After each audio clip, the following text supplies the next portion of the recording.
So Zillow has no idea what your house is worth. And they've been trying to deceive you this whole time. I hate to be the bearer of bad news because I know a lot of you out there love going on Zillow, looking at all the different houses, but let me tell you right now, those Zestimates you're looking at, you're putting so much stock in, most of them are wrong.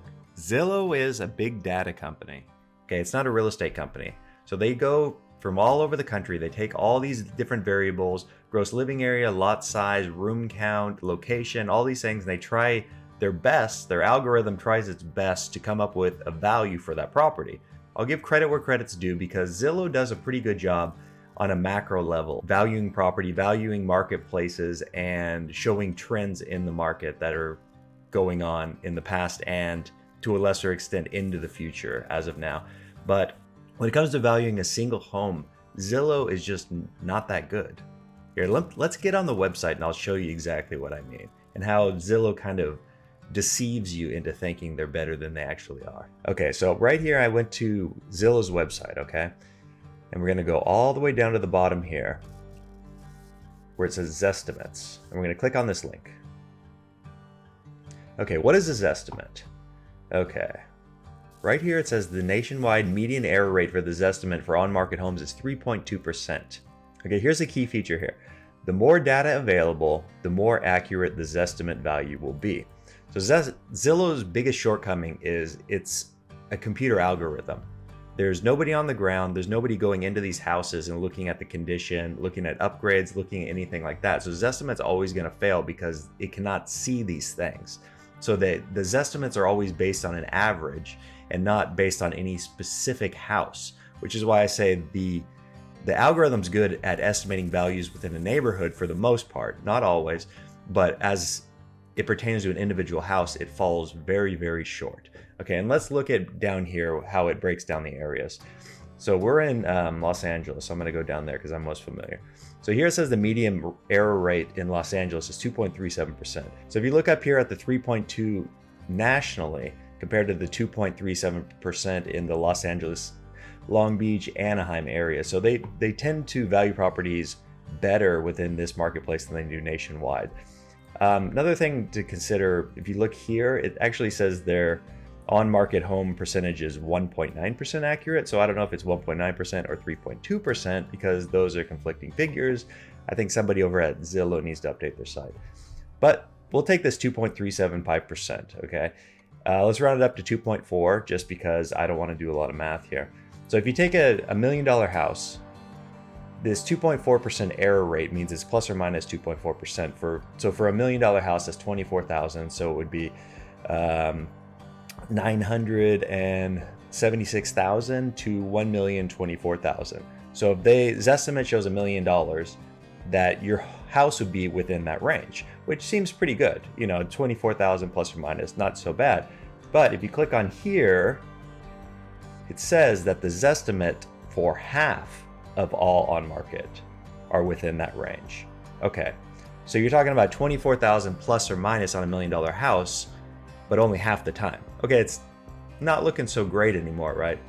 Okay, so that's if you think about that, so half the time it's not within that range, and then when it is within that range, it's still plus or minus 2.4%. So Zillow's not even right half the time. You're right less than half of the time.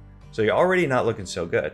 And then if you look over here, so you're saying sales within 5%, 76% of the time. So like 3 out of 4 times, Zillow gets it right within 5%. So on that $1 million house, you're looking at $950,000 to $1,050,000. So that's a spread of about $100,000. And that's only 3 out of 4 times. That 1 out of 4 is still outside that range. Okay, so now here, Zillow's accurate 93% of the time within 10%. So you're talking about a Zestimate of $1 million, Zillow saying your house is worth between 900 and 1.1 million, which is a pretty big spread. That's like a $200,000 spread. And they're only right about that 93% of the time, which I mean is pretty good, 93, but 7 out of 100 times they're still wrong in that huge range. Okay, and then if we're saying within 20%, which is just like, I mean, why are you even predicting values anymore? I mean, if you can get it within 20%, I mean, good job, I guess. And they're still wrong 1 out of 100 times, which, okay, not so great anymore, right? So Zillow is not great, okay? And they do better in Los Angeles than they do in other areas. So if you're in another area, not Los Angeles, your marketplace is probably even worse than this. So it's probably even less accurate than this. So from looking at that data, I mean, we can see from like a statistical standpoint, Zillow's pretty good. But I mean, we're not statistics, we're human beings. Zillow's estimating values that are off by tens of thousands of dollars. Statistically, that's pretty good. But if I'm telling you that we're going to go with the Zillow Zestimate and your house is actually worth like $20,000 more, you're not going to be okay with that difference. Okay, $20,000 is a lot of money, right? Okay, so if you're looking at Zillow, it's not something you really want to look at as something that's accurate. It's something that'll give you an idea of where you stand, okay? And the problem a lot of people have is they think the Zestimates are very good. And as I just showed you, that's definitely not the case. It could be sometimes. I mean, Zillow could be dead on sometimes, but they're wrong more times than they're right. And it's also going to depend on the neighborhood, right? So if you're talking about like cookie cutter tract homes, condos, where all the models are the same, Zillow does a much better job in places like that because there's a lot more data. If you're talking about larger, more custom homes, Zillow just falls apart. The algorithm is terrible. Like it doesn't even get close. So back in February 2016, the former CEO, Spencer Raskoff, so he listed his Seattle property and it sold at $1,050,000, $1.05 million. And at that time, you're not going to believe what Zillow Zestimated that property was worth. $1.75 million, which is crazy because this is the CEO of the company and it can't even Zestimate his property. It's like it was off by like 40%, which is crazy, right? But the thing about Zillow, if you were to go back and check it today, the Zestimate for that time period is showing 1.1 million, which is not so far off that 1.05. So, I mean, what happened?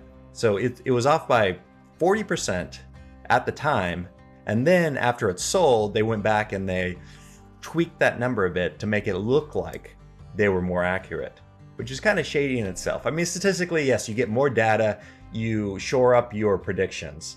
But to go back and change past predictions to make it look like you're more accurate than you actually are, I mean, that's kind of shady, right? And it gives the perception of Zillow and their Zestimates being a lot more accurate than they actually were. Because if you were to go back and look at that house now, you would see that the property sold at $1,050,000 and Zillow Zestimated that property at $1,100,000. Okay, it's off by a bit, but not too bad. So Zillow was pretty good, but it wasn't. I mean, it was off by 40%. And they're lying to you. They're making it seem like they were right when they were like totally wrong. Like how many other houses are they doing this to? Okay, where they're so off on their prediction and then they're fixing it once the property sells. Okay? Don't listen to Zillow. Okay, so that was back in 2016. So you might be thinking, well, that was early days. That was like 6 years ago. Zillow, their algorithm must be way better by now, right? I mean, no, not really. Okay, so in 2018, Zillow launched Zillow Offers, which is a home buying program based on the very same algorithm that botched the CEO's house value.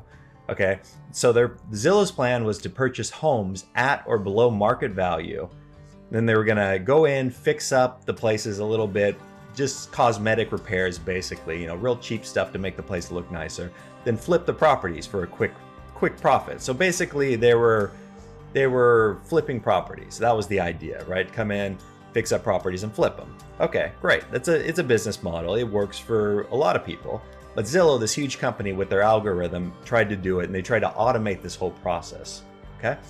So this worked out really great, but not for Zillow. It worked out really great for the sellers who typically received much more money than their homes were worth. And it left Zillow underwater on like thousands and thousands of homes. So the platform that started in 2018 finally shut down in 2020 after it lost about, wait for it, $500 million. That's billion with a B. Okay, $500 million was lost because Zillow trusted its algorithm. And that's how bad the algorithm performed. $500 million. Okay? And you want to trust Zillow? I mean, come on, guys. Okay, so that's my little rant and rave about Zillow. Don't trust Zillow. There's a running joke within the real estate community that the A in Zillow is for accuracy. All right, I'll see you next time. And as always, I'm never too busy for your referrals.